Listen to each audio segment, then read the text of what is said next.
اللهم صل على محمد وعلى آل محمد كما صليت على إبراهيم وعلى آل إبراهيم إنك حميد مجيد اللهم بارك على محمد وعلى آل محمد كما باركت على إبراهيم وعلى آل إبراهيم إنك حميد مجيد यहाँ हम सब मुसाफिर हैं, यहाँ हम सब मुसाफिर हैं, वही आखिर ठिकाना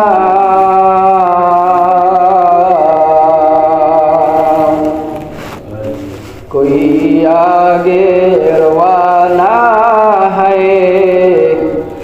कोई पीछे रवाना बलगल उला बिकमालिही कशफत तुजा बिजमालिही हसनत जमीउ बिसालिही सल्लु अलैहि वालिही যাদের বয়ে নত হয়ে তাকত সকল বেঈমান যাদের বয়ে নত হয়ে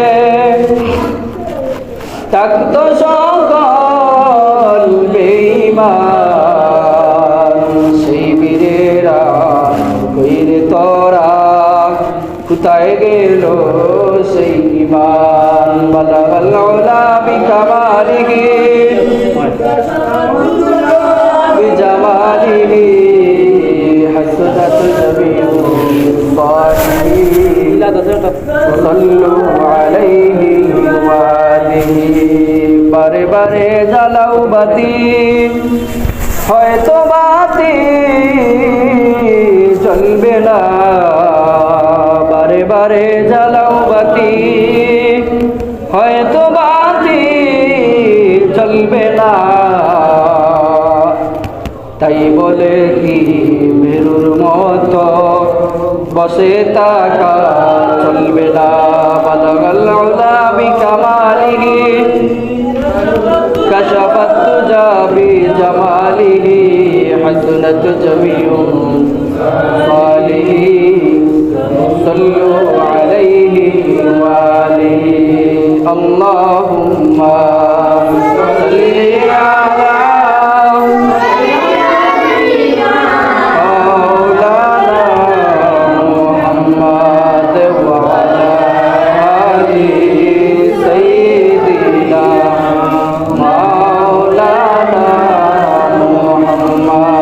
আমরা পাপী গুনাহগার গো নবীজি আপনায় চিনলাম না আমরা পাপী গুনাহগার গো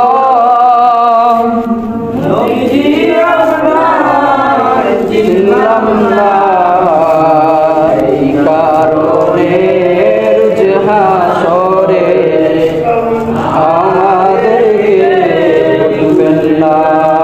اللهم صل على سيدنا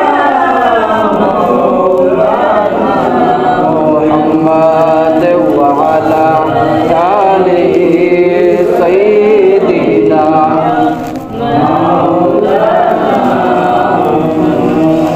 और नबीजीर मायार उम्मत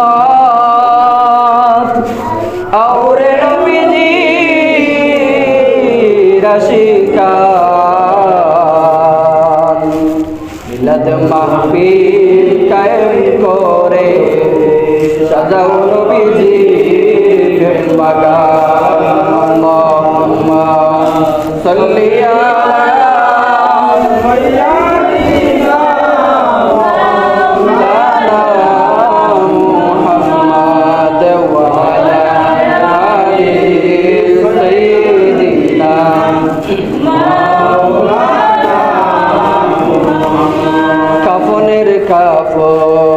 করিবার আগে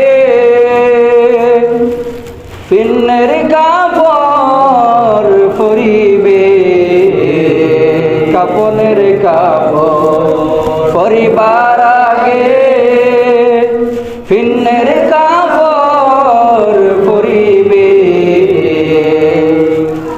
ধনী থাকো গরিব থাকো আজরাইল কাউকে ছাড়বে না। আল্লাহুম্মা সাল্লি আলা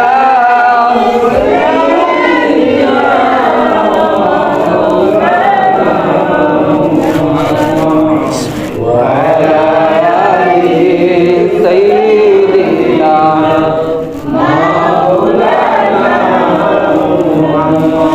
বাড়ি বাড়ি করমন রে, সেই বাড়ি তো তোমার না। বাড়ি বাড়ি সেই বাড়ি তো তোমার না।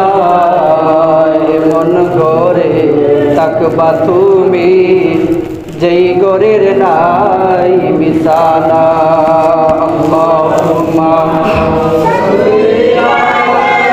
সাইয়্যিদিনা মাওলানা মুহাম্মদ ওয়া আলা আলি সাইয়্যিদিনা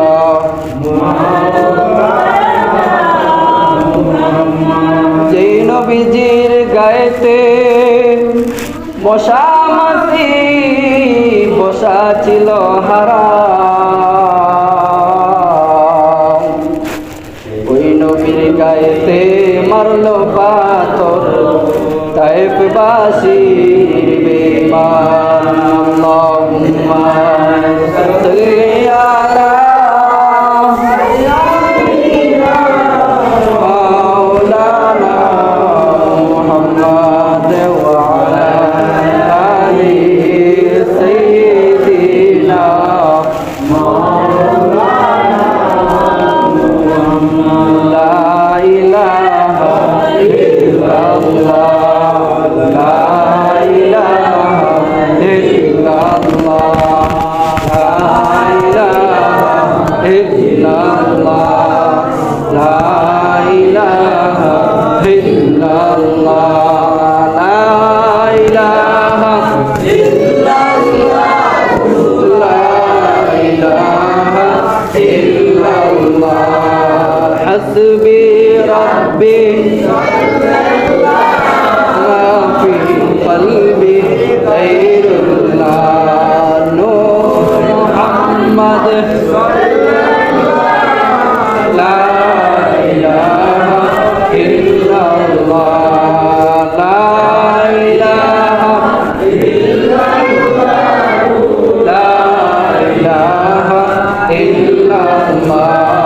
সুবহানাল্লাহ আলহামদুলিল্লাহ, লা ইলাহা ইল্লাল্লাহ, লা ইলাহা ইল্লাল্লাহ, লা ইলাহা ইল্লাল্লাহ। বহু দূরে মদিনা আমরা কেমনে যাব জানি না। ভাইজান বহু দূরে মদিনা আমরা কেমনে যাব জানি না। দয়ার আল্লাহ দয়া করো, দয়ার আল্লাহ দয়া করো, পুরাও মনের বাসনা। লা ইলাহা ইল্লাল্লাহ, লা ইলাহা ইল্লাল্লাহ, লা ইলাহা ইল্লাল্লাহ, লা ইলাহা ইল্লাল্লাহ, লা ইলাহা ইল্লাল্লাহ, লা ইলাহা ইল্লাল্লাহ। আল্লাহু আল্লাহ, আল্লাহু আল্লাহ, আল্লাহু আল্লাহ, আল্লাহু আল্লাহু আল্লাহ আল্লাহু আল্লাহ আল্লাহু আল্লাহ তুমি বাঁচাও তুমি মারো অবিরত ক্ষমা করো তুমি বাঁচাও তুমি মারো অবিরত ক্ষমা করো ধরার যে জন তাকেই ধরো ধরার যে জন তাকেই ধরো তোমার মুঠোই ছবি আল্লাহ সুবহানাল্লাহ আলহামদুলিল্লাহ লা ইলাহা ইল্লাল্লাহ সুবহানাল্লাহ আলহামদুলিল্লাহ লা ইলাহা ইল্লাল্লাহ তোমার দয়ায় দের দরা সারা জাহান তোমার গোরা তোমার দয়ায় দের দরা সারা জাহান তোমার গোরা তোমারই পথে চাই যে আমি তোমারই পথে চাই যে আমি শুকর গুজার করার আল্লাহ সুবহানাল্লাহ আলহামদুলিল্লাহ লা ইলাহা ইল্লাল্লাহ সুবহানাল্লাহ আলহামদুলিল্লাহ লা ইলাহা ইল্লাল্লাহ তোমার রিজিকে পরে অবাধ্য হই কেমন করে তোমার রিজিকে পরে অবাধ্য হই কেমন করে খুঁজে না পাই কোনো ভাষা খুঁজে না পাই কোনো ভাষা শুকর গুজার করার আল্লাহ সুবহানাল্লাহ আলহামদুলিল্লাহ লা ইলাহা ইল্লাল্লাহ সুবহানাল্লাহ আলহামদুলিল্লাহ লা ইলাহা ইল্লাল্লাহ আল্লাহু আল্লাহ আল্লাহু আল্লাহ আল্লাহু আল্লাহ আল্লাহু আল্লাহ আল্লাহু আল্লাহ আল্লাহু আল্লাহ লা ইলাহা ইল্লাল্লাহু মুহাম্মাদুর রাসূলুল্লাহ সাল্লাল্লাহু আলাইহি ওয়াসাল্লাম সবাই করি সাল্লাল্লাহু আলাইহি ওয়াসাল্লাম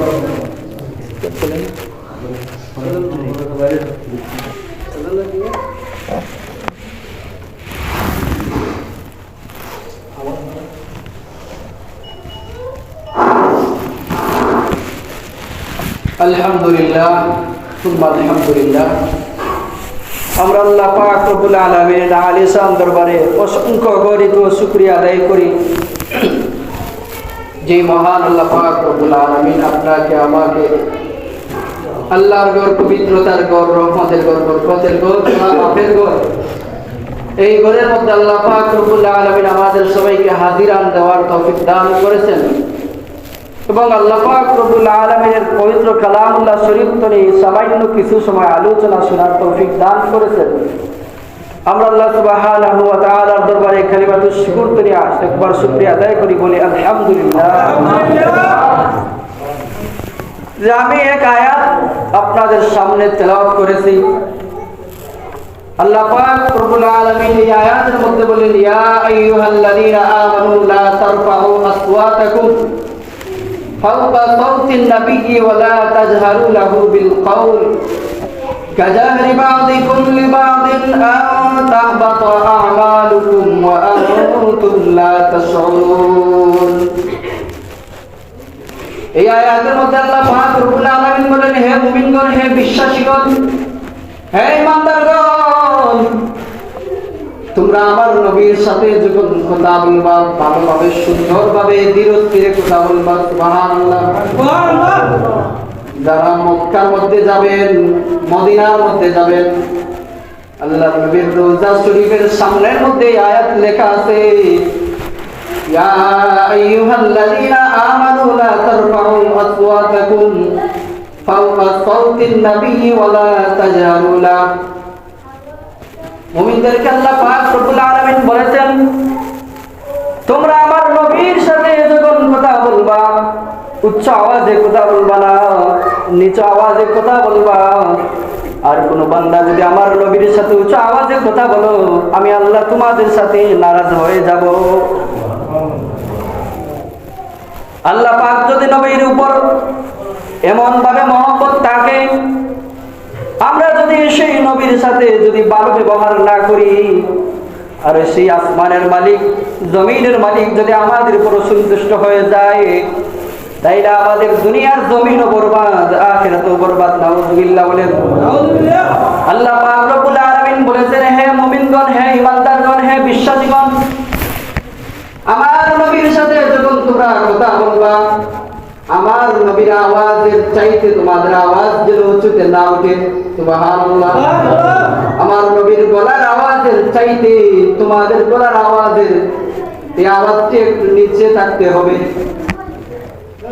আল্লাহর নবীর সাহাবী হযরত সালমান রাদিয়াল্লাহু তাআলা আনহু এই আয়াত নাযিল হওয়ার পর সালমান রাদিয়াল্লাহু তাআলা আনহু আল্লাহর নবীর কাছে আসিয়া কান্নায় ভেঙে পড়লেন। কান্না করতে করতে সেই নবীর সাহাবী হযরত সালমান রাদিয়াল্লাহু তাআলা আনহু আল্লাহর নবীকে বললেন, ও আল্লাহর নবী, আজকের দিনে আল্লাহ পাক রব্বুল আলামিন একটা আয়াত নাযিল করেছেন, ইয়া আইয়ুহাল্লাযীনা আমানু লা তারফাউ আসওয়াতাকুম ফাওকা সাওতিন নাবী ওয়া লা তাজহারু লাহু বিল কওলি কাজাহরি বা'দিকুম লিবা'দিন আও তাহবাতু আমালুকুম ওয়া আনতুম লা তাশউরুন। আল্লাহর নবী, আমার তো গলার আওয়াজ বেশি। আল্লাহ নবীর সাহাবী সালমান রাদিয়াল্লাহু তাআলা আনহু কান্না করতে করতে মরুভূমির মধ্যে চলে গেলেন। সুবহানাল্লাহ। মরুভূমির মধ্যে চলে যাওয়ার পর একটা গাছের তলার মধ্যে বসিয়া আল্লাহর নবীর সাহাবী সালমান রাদিয়াল্লাহু তাআলা আনহু মাসুম ছোট্ট বাচ্চার মতন কান্নার মধ্যে ভেঙে পড়লেন। সুবহানাল্লাহ। একজন ছোট শিশু বাচ্চা যেভাবে কান্না করে মায়ের স্তনের দুধ খাওয়ার জন্য, এই শিশু বাচ্চাটি যেভাবে কান্না করে, ঠিক তেমনি ভাবে আল্লাহর নবীর সাহাবী সালমান রাদিয়াল্লাহু তাআলা আনহু কান্নায় ভেঙে পড়লেন। আল্লাহর নবী সাহাবায়ে কেরামদেরকে ডাক দিয়ে বলেন, আমার সাহাবায়ে কেরামগণ, আমার সালমানকে তো পাওয়া যাচ্ছে না, আমার সালমানকে কয়েকদিন ধরে আমি পাইতেছি না, তোমরা চলে যাও, গিয়ে দেখো আমার সালমান কোথায় আছে। সাহাবায়ে কেরামগণ সালমানকে খুঁজতে খুঁজতে মরুভূমির মধ্যে চলে গেলেন। সালমান রাদিয়াল্লাহু তাআলা আনহুর কাছে যখন যাইলেন, দেখলেন শিশু বাচ্চার মতো কান্নায় ভেঙে পড়লেন। সমস্ত সাহাবায়ে কেরামগণ সালমানকে জিজ্ঞাসা করলেন, ও সালমান, তুমি এইভাবে কান্নায় ভেঙে পড়লেন, কারণ কি?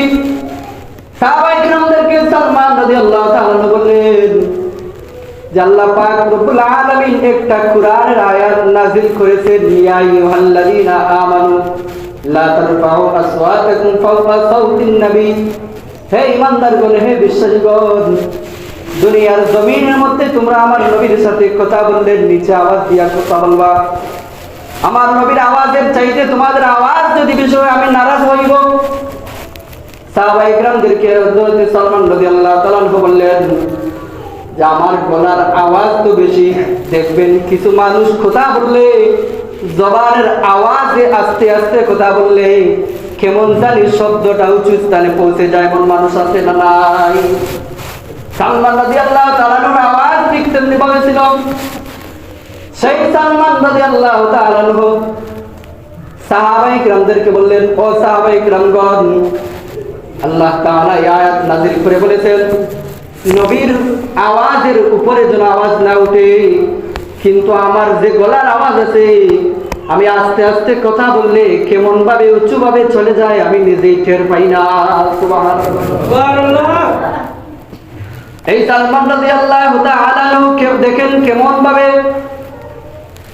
আল্লাহর নবীর সাহাবায়ে কিরামগণ পবিত্র কালামুল্লাহ শরীফের আয়াতের প্রত্যেক আয়াতের অর্থ, প্রত্যেক আয়াতের এই যে মিনিমাম ভাবে প্রত্যেক আয়াতের যে অর্থ আছে নাজিল হওয়ার সাথে সাথে সাহাবায়ে কেরামগণ কঠিন ভাবে প্রত্যেক আয়াতের উপর আমল করতেন।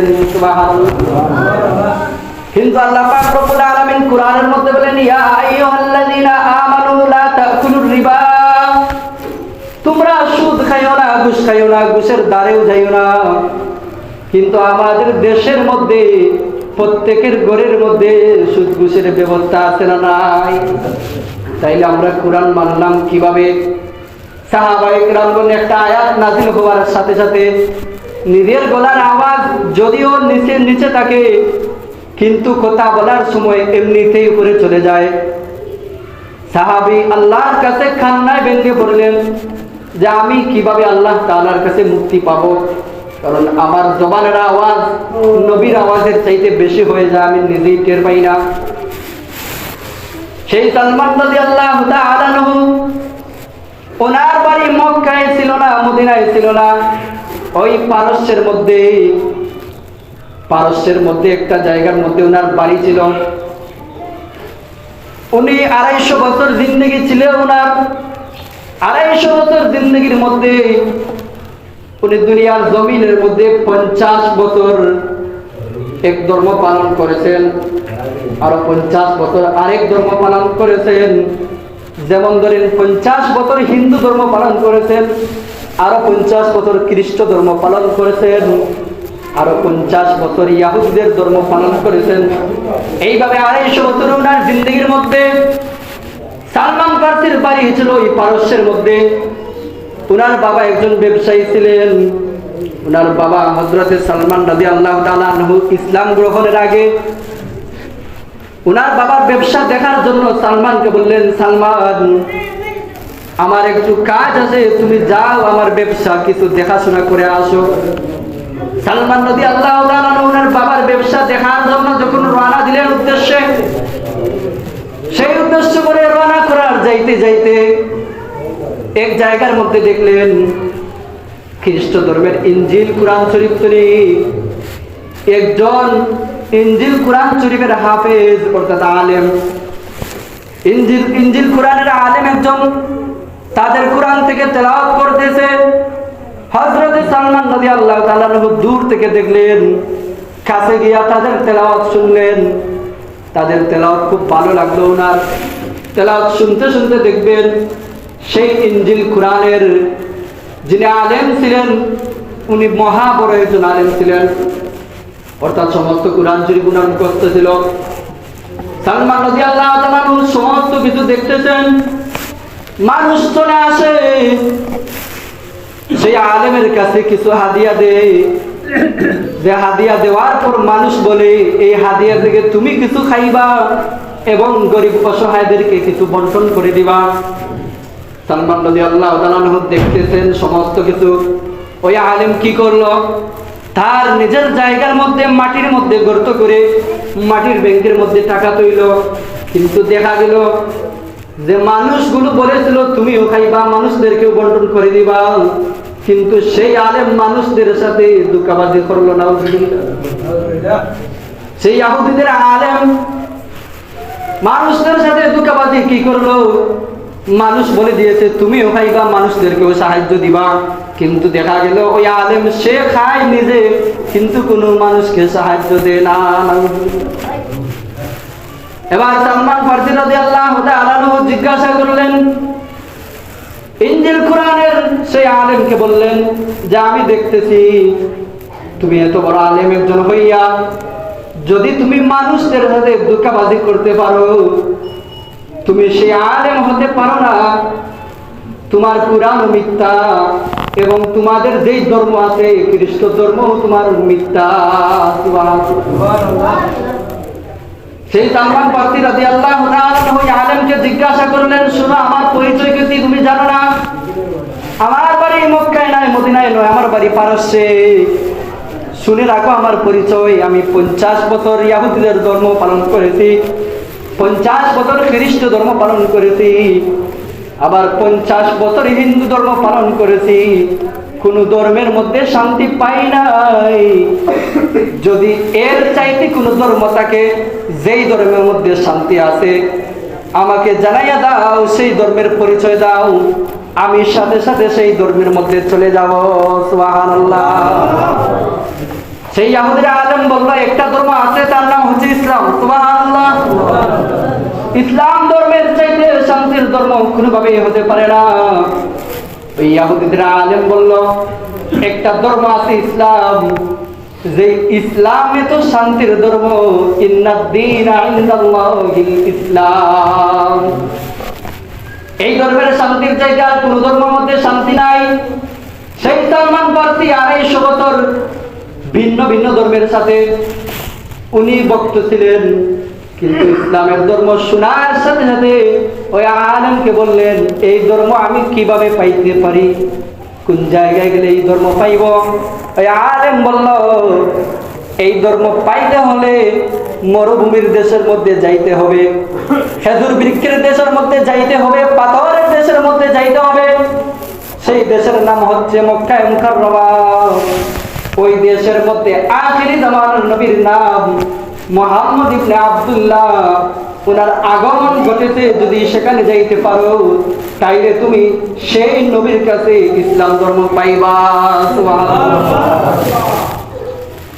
এই আলেম যখন ওনাকে এই ধর্মের স্থান পরিবর্তন করে দিল, বলল, তোমাকে যদি ইসলাম গ্রহণ করতে চাও, তাইলে মক্কায়ে মুকাররমার মধ্যে যাইতে হবে। সালমান ফারসি রাদিয়াল্লাহু তাআলা আনহুকে ওই আলেম বলল, শুনো, সেই নবীকে তুমি কিভাবে চিনবা? সেই নবীর পরিচয় জানার দরকার আছে না নাই? আমাদের নবীর পরিচয় জানার দরকার আছে না নাই? সেই আলেম বলল যে আখিরি জামানার নবী আব্দুল্লাহ ইবনে মুহাম্মদ ইবনে আব্দুল্লাহ, আখিরি জামানার নবীর পরিচয় আমি তোমাকে একটু বলে দেই। কারণ তাওরাত, জাবুর, ইনজিল প্রত্যেকের কুরআনের মধ্যে আমার আপনার নবীর পরিচয় আছে না নাই? সেই আলেম বলল, শুনো, আখিরি জামানার নবীর প্রথম লক্ষণ হইল, যদি তুমি তাকে সদকার টাকা দাও, কোনোভাবে সে গ্রহণ করবে না। সুবহানাল্লাহ। দ্বিতীয় নাম্বার পরিচয় হলো, তুমি যদি তাকে হাদিয়া দাও, তাইলে সাথে সাথে গ্রহণ করবে। সুবহানাল্লাহ। হাদিয়া যদি দাও, তাইলে সে গ্রহণ করবে, কিন্তু সদকার টাকা সে গ্রহণ করবে না। তৃতীয় নাম্বার হইল, সেই আখিরি জামানার নবীর ডান, এই পাঁচরের মধ্যে, ডান খাদের মধ্যে আল্লাহ তাআলার পক্ষ হইতে একটা নবুয়তের সিল মারা থাকবে। সুবহানাল্লাহ। এই তিনটা লক্ষণ যদি ওনার কাছে পাওয়া যায়, তুমি ওনার হাতের মধ্যে নিজের হাত রেখে আর দেরি করবা না, কালিমা পড়ে মুসলমান হয়ে যাইবা। সুবহানাল্লাহ। দেখেন কিভাবে সাহাবায়ে কেরামগণ কত কষ্ট করেছেন ইসলামের জন্য, ইসলাম পাওয়ার জন্য। সেই 250 বছর সালমান ফারসি রাদিয়াল্লাহু তাআলা আনহু যখন আল্লাহর নবীর কাছে যাইলেন, যাওয়ার সাথে সাথে এই তিনটা লক্ষণ যখন তিনি ঠিকভাবে মিলাইতে পারলেন, সাথে সাথে আল্লাহর নবীর হাত ধরে কালিমা তাইয়্যিবা করে সেই সালমান ফারসি রাদিয়াল্লাহু তাআলা ইসলাম গ্রহণ করলেন। সুবহানাল্লাহ। আল্লাহ পাক রব্বুল আলামিন কুরআনের মধ্যে বলেন, ইয়া আইয়ুহাল্লাযীনা আমানু লা তারফাউ আসওয়াতাকুম ফাওকা সাওতিন নাবিয়্যি ওয়া লা তাজহারু লাহু বিল কওলি কাজারি বা'দিকুম লিবা'দিন আও তাহবাতা আমালুকুম ওয়া আনতুম লা তাশউরুন। তোমরা যখন, হে ঈমানদারগণ, হে বিশ্বাসীগণ, হে মুমিনগণ, তোমাদের নবীর সামনে যখন কথা বলবা, অর্থাৎ যদি তোমরা কথা বলা একজন অন্যজনের সাথে কথা বলতে থাকো, তোমাদের নবী আসার সাথে সাথে তোমরা তোমাদের জবান বন্ধ করে দিবা। সুবহানাল্লাহ। তোমাদের নবীর সামনে তোমরা উচ্চ আওয়াজে কথা বলবা না। নবীর চাইতে যদি তোমাদের আওয়াজ উঁচু স্থানে পৌঁছে যায়, আমি আল্লাহ তোমাদের ক্ষমা করতে পারবো না। দেখেন কেমন নবী আল্লাহ তাআলা আপনাকে আমাকে দান করলেন। সেই জামানার নবী জনাবে মুহাম্মদুর রাসূলুল্লাহ সাল্লাল্লাহু আলাইহি ওয়াসাল্লামের চেহারা এত সুন্দর ছিল, কাফির বেঈমানরা আল্লাহর নবীর চেহারা দেখে পাগল হইয়া যাইত। আর আল্লাহর নবীর কণ্ঠের তেলাওয়াত জবান দিয়ে শেষ করা যাবে না, এত সুন্দর তেলাওয়াত ছিল। আল্লাহ পাক রব্বুল আলামিন বলেছেন, আমার নবীর কণ্ঠের তেলাওয়াত শুনে হাজার হাজার কাফির বেঈমানেরা ইসলাম গ্রহণ করেছে। এত সুন্দর চেহারা ছিল আল্লাহর নবীর। এক কাফির বেঈমান আল্লাহর নবীর কাছে সামান্য টাকা ধার দিয়েছিল। সেই কাফির আল্লাহর নবীর জামার মধ্যে ধরে মাটির মধ্যে ফালাইয়া দিয়েছে। হযরত ওমর সামনে ছিলেন। আল্লাহর নবীকে ওই কাফির টাকা পাওয়ার জন্য আল্লাহর নবীকে মাটির মধ্যে শোয়াইয়া দিল। এই যে বিছানার মধ্যে যেমন ভাবে মানুষ আমরা লম্বা হয়ে শুই, ঠিক তেমনি ভাবে মাটির মধ্যে আঘাত দিয়ে ফেলল। হযরত ওমর চিৎকার দিয়ে বললেন, কাফির কি করলে? আমার নবীকে আমার সামনে তুই এভাবে করতে পারলে আমি ওমর বরদাস্ত করতে পারবো না। আমার জীবনের মধ্যে অন্তরের মধ্যে যতক্ষণ পর্যন্ত রূহ আছে, আমার নবীকে কেউ যদি কষ্ট দেয় আমি ওমর সহ্য করতে পারবো না। সুবহানাল্লাহ।